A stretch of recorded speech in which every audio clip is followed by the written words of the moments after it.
Praise the lord. ప్రభు అయిన యేసుక్రీస్తు నామం పేరిట మీ అందరికీ నా యొక్క హృదయపూర్వక శుభాభివందనాలు. ప్రియ క్రైస్తవ జనాంగమా, ఈ సార్వత్రిక సంఘానికి చిన్న మెసేజ్ ఏంటంటే, మనం ఇప్పుడు చూస్తున్నాం ఆల్మోస్ట్ డబ్బు ఉందని చెప్పేసి చాలామంది కూడా ఈ లోకానుసారంగా మనలను కన్న తండ్రిని, మన ప్రాణానికి పుట్టుకకు కారణమైన మన దేవుడిని మనం మర్చిపోతున్నాం.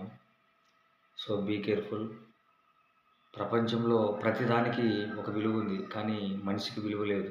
ఎందుకంటున్నానంటే, ఇవాళ ప్రతి ఒక్క జీవి చనిపోయినా కూడా దానికి విలువ ఉంది, కానీ మనం చనిపోతే మనకు విలువ లేదండి. ఎందుకనగా ఇప్పుడు సండే మనం చూస్తున్నాం, పొట్టేళ్ళు కావచ్చు, బర్రెలు కావచ్చు, ఇంకోటి కావచ్చు, గేదెలు కావచ్చు.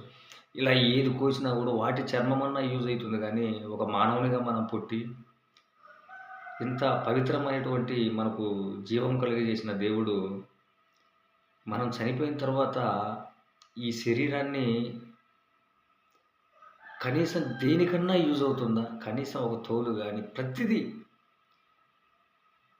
కరెక్ట్‌గా ఆలోచించండి.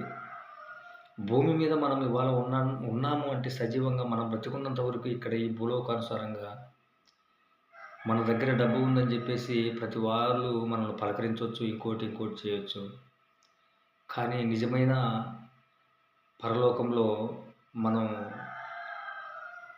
దేవుని దగ్గర సమాధానం పరచుటకి ఆయన ఆ రోజు అడిగినప్పుడు మన దగ్గర ఏ సమాధానం లేకుండా ఉండకుండా ప్రతి ఒక్కరు కూడా మీకు చేతనైన పని ఏదైనా సరే, మీకు చేతనైన పనిలో ప్రతిదీ కూడా ఒక కల్మషం లేకుండా దేవాది దేవుణ్ణి స్తుతించుకుంటూ, మనం చేయు డ్యూటీలో కానీ, మనం చూపులో కానీ, విను చెవులలో కానీ, నువ్వు మాట్లాడు నోరులో కానీ ప్రతిదీ కూడా మనం చేసే క్రియలు ప్రతి ఒక్కటి దేవాది దేవుడు చూస్తున్నాడు కాబట్టి, కొంచెం మీరు ఆలోచించుకొని నిజమైన దేవుణ్ణి తెలుసుకోండి. నిజమైన దేవుణ్ణి తెలుసుకోవడం అంటే ప్రతి ఒక్క చిన్న క్లూ చెప్తాను మీకు. మీరే అడగండి. మీరు ఏ చర్చికి వెళ్ళొద్దు, ఏ గుడికి వెళ్ళొద్దు, ఎక్కడికి వెళ్ళొద్దు. ఓ సర్వ సృష్టికర్త అయినటువంటి దేవా, నీవెవరు? మరి ఇవాళ మా ప్రాణము పుట్టుకకు కారణమైనటువంటి దేవా, మరి నువ్వు ఎక్కడుంటావు? ఏ రూపంలో ఉంటావు? ఒక్కసారి మాకు మీ దర్శన భాగ్యం కలిగించండి అని చెప్పేసి అడగండి మీరే.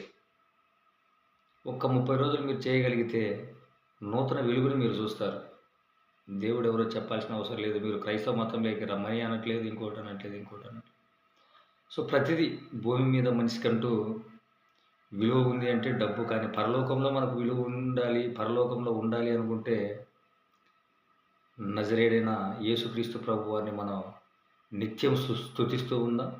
ముఖ్యంగా ఈ డిసెంబర్ గడుస్తున్న ఈ రోజులలో, ముఖ్యంగా జనవరి 2026 వరకు ప్రతి ఒక్కరూ కూడా అనునిత్యం స్తుతిస్తూ ఆయన ఘనపరచండి.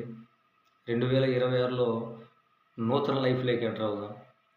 క్రీస్తు అనుదిన సంఘ పరిచర్యలో ఉన్నటువంటి ప్రతి ఒక్కరూ కూడా